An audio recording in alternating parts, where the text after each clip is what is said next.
This is the news in brief from the United Nations. Global consensus has been reached to pursue a UN-led accord to prevent future pandemics, the World Health Organization (WHO) said on Wednesday. Tedros Adhanom Ghebreyesus, WHO Director General, hailed the decision taken by the World Health Assembly for better pandemic prevention, preparedness and response. The move is historic in nature and vital in its mission, he said, as it offered a once-in-a-generation opportunity to strengthen global health architecture to protect and promote people's well-being everywhere. The development comes as the WHO updated travel advice related to the new COVID-19 Omicron variant late on Tuesday. The new recommendation states that people who have not been fully vaccinated or have not had coronavirus should be advised to postpone travel to areas with community transmission of Omicron.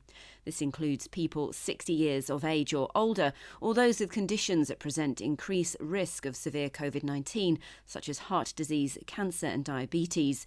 The World Health Assembly decision on a pandemic treaty will be taken up by an intergovernmental negotiating body whose first meeting will be in March next year. 2.9 billion people have never used the internet and 96% live in developing countries, a new UN report has found. According to the International Telecommunication Union, the estimated number of people who have gone online this year actually rose to 4.9 billion, partially because of a COVID connectivity boost.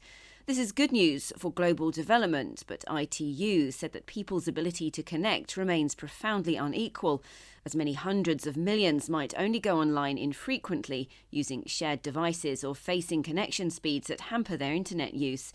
Speaking in Geneva, here's ITU's Doreen Bogdan-Martin. The internet divide runs deep between developed and developing countries. Only a third of the population in Africa is using the internet. In Europe, the share is almost 90%, which is a gap between those two regions of almost 60 percentage points. And there is what the UN Secretary General has called in his common agenda a Grand Canyon, a connectivity Grand Canyon. The UN agency's report found that the number of users globally grew by more than 10% in the first year of the COVID crisis, which was the largest annual increase in a decade. But it pointed out that growth has been uneven. Internet access is often unaffordable in poorer nations, and almost three-quarters of people have never been online in the 46 least developed countries. Poverty, illiteracy, limited electricity access and a lack of digital skills continue to hinder digitally excluded communities, ITU noted. Women and children are at high risk of being pushed into contemporary forms of slavery, UN-appointed independent rights experts said on Wednesday. In an alert to coincide with the International Day for the Abolition of Slavery on the 2nd of December, they warned that global challenges such as COVID-19, climate change and armed conflicts have amplified existing vulnerabilities. According to the experts, children may be working longer hours or under worsening conditions as a result of the economic recession and school closures caused by the pandemic. They also said that many others may have been forced into the worst forms of child labour owing to job and income losses among their families.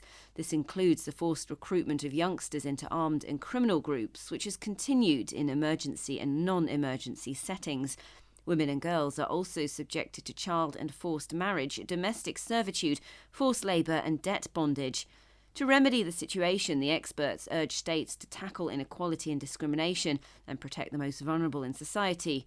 Safe migration pathways should be established, they said, along with easier access to decent work and more cooperation with the business sector, civil society, organisations and trade unions.